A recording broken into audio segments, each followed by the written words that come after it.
আজ রাখি পূর্ণিমা উপলক্ষে বাড়িতে বানিয়েছি রসগোল্লার পায়েস বা রসগোল্লার রসমালাই। আমি এখানে দোকানেরই রসগোল্লা নিয়েছি 6টা।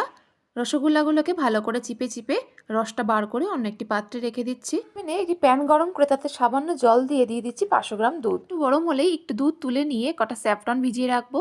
দুধের মধ্যে মিশিয়ে নিচ্ছি 3 চামচ গুঁড়ো দুধ। ভালোভাবে মিশিয়ে নেবো যাতে কোনো রকম ডেলা বা লামস না থাকে। আমি এখানে 4 চামচ চিনির ব্যবহার করেছি, তোমরা তোমাদের স্বাদ অনুসারে চিনির পরিমাণটা দিয়ে দেবে। গ্যাসের ফ্লেমটাকে মিডিয়াম টু হাইতে রেখে অনবরত নেড়ে চেড়ে জাল দিয়ে দুধটাকে ঘন করে নেব। একটু ঘন হয়ে গেলে দিয়ে দিচ্ছি ভিজিয়ে রাখা স্যাফরনটা। ভালোভাবে মিশিয়ে নিয়ে রসগোল্লাগুলো দিয়ে দেবো। রসগোল্লাগুলো দিয়েই ভালোভাবে মিনিট 5 ফুটিয়ে নিতে হবে। এতে করে রসগোল্লাগুলো বেশ নরম হয়ে যাবে।